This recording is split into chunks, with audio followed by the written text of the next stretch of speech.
a bunch of time because I want to allow time for answers, but this would be something that y'all need to familiarize yourself with, is the student parent handbook, because this is what we use as administrators when it comes to charges and what we do with kids.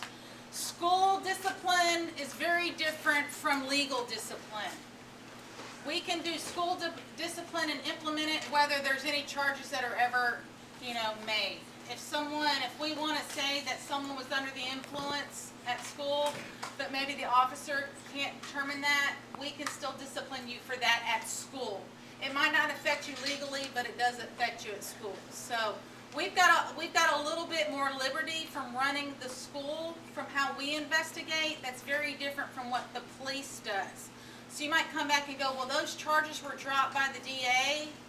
Well, that's great. I'm happy for you in the legal system, but in the school system, you're still going to have XYZ consequence. So that's just a big difference. This is what we use. Every administrator lives by this. There's levels 1 through 5. Really 3, 4, and 5 are like ISS, DAP, and alternative school. We do have mandatory placements. Mandatory means I've got no discretion. Mandatory, again, I've got no discretion. If you commit a mandatory offense, that's automatically happening. So that's kind of the language that we use here. But let's just take some time. It's already 7:30, so we'll sit up here and answer any of your questions that you might have regarding school discipline or legal discipline or any kind of that kind of stuff. I will tell you though, as an adult administrator in the school system, I have seen more naked pictures of teenage children than I've seen in my entire life. I didn't even know any. I mean, not that I'm just trying to be naive or anything like that, but I'm just telling you, I'm dealing with something this week. I'm dealing with naked pictures constantly. People don't even think that there's anything wrong with it. They're going to send naked pictures. I'm not just talking about topless. I'm talking about they're showing all their action to each other, sending it around, posting it, doing things with it. And so I just don't think sometimes our students understand that a picture is forever. It doesn't go away. I'm sending it to my boyfriend because he loves me. Really? 2 weeks later. Y'all are going to be broken up and you're going to be in love 17 more times before you ever follow. He sends it to 40 of his friends. And That's he right. says he's not going to send it, but the minute you make him mad, everybody's got it. So, anyway, but let's answer your questions. What do y'all want to know? Would you serve as moderator? Yeah, of course. As well as answer questions? Absolutely. Go ahead. Who has questions? I had a question. You mentioned that the DWI stays on your record permanently. What about DUI? It does not necessarily. It depends on how it's resolved. One of the potential dispositions is called a deferred adjudication, and so they defer a finding of guilt on a DUI, and if you fulfill your obligations under that deferred sentence, which would be community service and taking an alcohol awareness class, then it would be on your record until you're 21, and then it would be eligible for an expunction. If you just walked in and paid a fine, on your record forever. I'd like to add something on the alcohol part, which you did very well explaining. There's another side to it, and the side that, I'm sorry, I have to stand up sometimes when I talk so I can see everybody. We talk about the legal side, but what I've seen over the years, especially in the springtime, where we have the proms, the graduation parties, things like that, it's almost every year that at one of our high schools, we lose a student to a serious traffic accident, either a fatality, injured, to where they're not able to do what they need to be doing. So that's the other side of the story of the alcohol abuse. And I will tell you, working the proms, that's one of the things that we look for. If our officers see that the kiddos are there intoxicated, we call on the parents. We're not interested in putting them in jail. We're not interested in doing anything. We want them to get home. But I've worked proms before where the parents have loaded up the limousines with wine and everything else, and we finally cracked down enough on the limousine drivers, we're charging them with providing, because they let it get into the limousine. I mean, we'd step in and search them. So that's another aspect that I just wanted to go off of. Legal side, but this is the human side. somebody else had a question back there, go ahead. Go ahead right here. I was just gonna tell you that there's an app for iWatch, Mhm. so it's real easy. You can text or call them. There is That's an easy. app for the iWatch that It looks like his badge is the app if you look That's on the it. App Store for it. Yeah, And then it's the other free. question I had was, what if our child we find that they're getting texts of naked pictures? Is there some reports where I don't want some boys sending my daughter these kinds of things? And I will Go ahead, tell you, we handled a case last year where I had a mom come to me, and she brought me the pictures from Gaggle of girls, and we were able to identify the girls. I gave it to one of our female officers, and she started working it out, and then we called the moms and had the moms come in and look at the pictures. And a lot of them were selfie pictures, but there was also pictures that somebody else took of them, totally nude. Lisa told, I'm kind of beating around the bush, but she's telling you exactly what we see in these things. And so you can either let the principal know, or you can contact our office, and we will help you as much as we can to channel this stuff down. What makes it very hard is that on some of these sites, they have anonymous, we can't find the location. Some of them, we did get locations off of GPS, but it was in the middle of the street as they were driving down Piney Point. And so it's hard to get that, and that's when they're sending it out to everybody else. But we do work on it, and if we get a good enough case, we go to the DA's office. They have a couple of great guys down there that can find everything they want to find inside those phones. And if they think it's gone, it's not totally gone.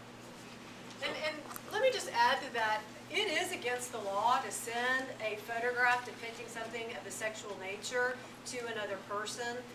It's a Class C in some offenses, but if it is really egregious, it could rise to the level of possession of child pornography, except in the circumstances where there is what's called an affirmative defense, where the people are within 2 years of each other and they're in a dating relationship. And so that is a defense that can be asserted, and they're sending the pictures between the two of them. Where you start getting into trouble is when you receive a picture depicting, whether you're a male or female, something of a sexual nature, and then you send it out to other people. You're going to get yourself in hot water and in all likelihood get charged. But let's say your child is a recipient of one of those images. They didn't solicit it, they didn't ask for it, but they got it and they are in possession of it.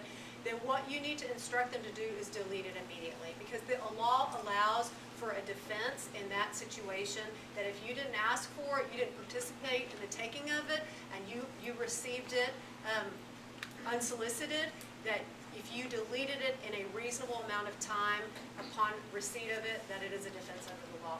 But it is serious stuff, and although they handle a lot of it administratively, and these officers I know use their discretion in the best possible way, I mean, it can rise to the level of criminal conduct, and it's serious business. And like Your Honor said, thank you, Judge, on that too, is that when we find one like that, and we look at the time, because you can find out what time it was sent, and if it took them a week to delete it, that's going to be a bad thing. If it's 2 seconds after they opened it up and all of a sudden, bang, it's gone, that's a good thing. Yeah. So it's the time factor, and it's got to be very narrow in the cases that we've had. One other thing I wanted to just say, it's on the top of my mind, which I want you to encourage your kids at this. There is a defense under minor in possession that if you are a minor in possession, but you call for help for somebody that you suspect is overdosing on alcohol, or you make arrangements for somebody to get help, that is an absolute defense. So encourage your kids, even if you might be guilty, if you see somebody that's in distress because of potential alcohol poisoning, you get them help because you're protected. That is a kind of a safety net built into the law, that you won't be prosecuted for minor possession of alcohol if you are helping somebody else that you suspect is overdosed. Do you have to Even call if they the police? drinking? Yes. Do you have to call the police? It actually says, let's see what it says. If you're the first person to make a request for medical assistance, if you request emergency medical assistance, and you remain at the scene until medical assistance arrives. So there's no requirement that you call the police. It does say that you have to cooperate with the medical, well, it does say you have to cooperate with medical assistance and law enforcement. Yes. So you're calling. What happens with that is that if the ambulance, 911 ambulance gets that call and something like that, they're asking for us to come, law enforcement to be there too. So we'll end up being there, if somebody will.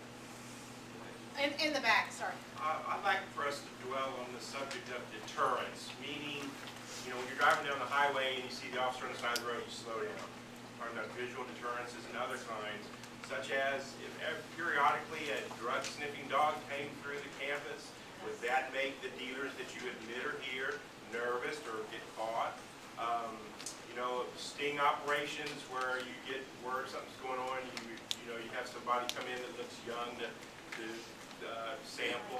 Those are very difficult. And Lisa, are you having this kind of talk with the kids? Specifically, all the stuff that we're hearing tonight, are the kids knowing that this is what's going to happen? Honestly, no, we're not. We should be. And again, as I'm coming in, kind of just taking stock of just how we do day-to-day school and things that we assume. One of the things, I deal with cheating a lot. I mean, you say it's not a big deal, but it's a game changer. If you go to college and you cheat, you're done. But cheating is rampant. But, we pass out the honor code like it's candy. Sign this, turn it in like it's the first aid packet. When have we ever had a discussion with kids about what it means to put your name on that piece of paper that says, I am honorable, this is me, this is who I am, this is my name, this is my bond, and I'm not going to cheat. So no, we need to do more about that. And I think we've incorporated those advisories this year, and we're getting pushback. It's hard, just because it's change, it's something different, but we meet every week, 30 minutes with an advisory group, and those advisory kids are going to stay with those teachers for 4 years, hoping to build that rapport, those relationships that, we might talk about the Ebola virus that's going on, or the latest case that a teacher got arrested in Pasadena for soliciting pictures. I mean, these are things that, real life situations that we do need to talk about more in schools, yes. And I will also say that we have a drug detection dog. In fact, He's been over a couple of times this year. And all the kids see it? Yeah. They see it. It gets around. The school that he was working today got alert on a file drawer. We located who was responsible for that. Went out and located a car in the parking lot. Had odor of marijuana coming from it after the dog alerted on it. So, we have to, that one we got a consent to search and did that. But if we have to, the dogs are certified to get a search warrant if somebody doesn't want to cooperate. Get too technical there. Yeah. And when the dog does come to our campus, obviously we do the normal locker searches and we'll do a parking lot, but then we'll do a random search where we've got a list of classrooms and we'll pull out a number. And so we'll take the dog to a classroom. Now the dog cannot sniff people, but we'll say, okay, we're going to go to Aqua 302 today, and because I pull it out of an envelope, and we'll go up, we'll stop class, tell every kid in the class to empty out their pockets, come outside, and then let the dog run around the room. So that happens when the dog's on campus too. It's a random searches. Following up on his deterrence comment, what about doing assemblies of this nature Perfect. for the kids? Great idea. With I was even thinking you coming and speaking to our kids would be awesome. Chief coming and speaking to our kids would be incredible. Absolutely. It would be Yes. It'd be very good, and, we can all talk to our kids, Sure. but they're teenagers. Absolutely. First time I say something about it, Great idea. I'm totally in favor of that, and we'll make arrangements to do those types of things. I would authorize it for handcuffs to be present, for it to be as scary and terrifying as possible. The drug sniffing dog on stage. You need to wear your robe. Stage an arrest. Have stage something where the Yeah, kids are people do freaking get arrested out. on our campus.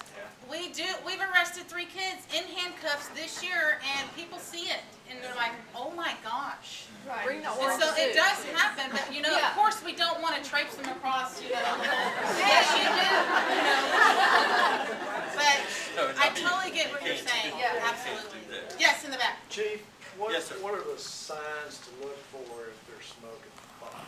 Well, if they're smoking pot and they're heavy users of it, they're lethargic, they lose sight of what they're supposed to be doing, their grades may fall off. Also, we've seen them with the hungry. They eat a lot sometimes when they're under the influence of it, and that's just with marijuana. And the judge was talking about, other things with it. What we're finding is in this most recent case, not only was there formaldehyde and marijuana in the cigar, but they'd also taken a couple of Xanax too. And so Xanax bars they're kind of like this, and they're long and narrow, white, and so. You know, if there's a doctor in here, he could probably tell you, but I had to research it. You take too many of them, it shuts your body down. And on this individual, we arrested for robbery right down the street from one of our high schools. By the time we got him in our jail cell and were processing, he was an adult. He ended up being life flighted to Herman because he was about ready to die. The officer was actually giving chest rubs to keep him breathing until we could get the paramedics there. And he was a former student. He was a student until that day. Now he's been in and out of the county jail, and he's not real happy about that. Go ahead. One thing about electronic cigarettes, they're terrible. And these kids, literally, they'll go to Colorado and buy liquid marijuana to bring back to put in their electronic cigarettes in Texas. And so you think they're smoking their whatever tobacco liquid product, and it's not. I mean, I know for a fact that's happening. So even if your kids are, they're smoking electronic cigarettes, you don't know what's in that liquid. These kids are buying it off the internet and get it sent to their home because it's not regulated. So, not a big fan of electronic cigarettes at all. Yes. What about synthetic marijuana? Yes. How are you dealing with that? That is become a real problem. That is a problem. Is the K2 spice and all that they caused it. Now Houston has made it illegal to sell anything in the stores, and that's a good thing. But what we had to do before we could file charges is we have to find a certain prohibited chemical that is in that substance. Now here's where it's getting to be dangerous. The list is very long and it keeps growing. It changes. And so they're changing the makeup of it so it's not, but they don't know what they're changing it to. And on some cases I've read where it's been fatal because of the different chemicals that are added into it to change its properties enough to skirt the law, and then the next session of the legislature comes down and they say, well, we got to add this, and it's chemistry, and I wasn't very good in chemistry anyway, but it has all those names to it, and the list keeps getting longer and longer. Very, very dangerous. It is, I think, more dangerous than just the regular old-timey marijuana. There's not much of it out there anymore like that. So when you say it's not illegal to sell it, does that change? That's why they keep changing what's in it. So does that mean that no matter what's in it at this point and they change it, it's still illegal to sell it? In the city of Houston, they've made it where these stores cannot sell it, anything like it. And I haven't read their ordinance on it. But what happens is that if we get the synthetic marijuana, whatever you want to call it, we have to send it to the lab. Number one, make sure it had one of the compounds in there that makes it illegal. So we've let the person go, and then when the lab report comes back in 3 or 4 weeks, and it does show that it's illegal, then we can file the charges with the DA's office. If the chemical substance in there is not illegal, oh well, that one's done, and thank goodness the person's still alive. But that's how we have to work those cases. Karen? Is it true that synthetic marijuana has less of an odor? It's got a different odor to it on some of it, and I'm sure that what we're seeing out there now is the hydroponic. And by the way, a pound of hydroponics going for $25,000 in the city of Houston.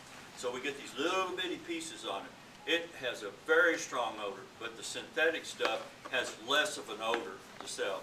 And so we have to look at it closely too. Recently there was some foreigners very close to the school that were picking up some stuff at the ship channel, and they got busted right out here off the freeway. And our drug dog was called in to help the officer search and found it inside the door panel. And it was a concoction I never even heard of before, but the dog recognized something in it, and we got felony charges on those guys.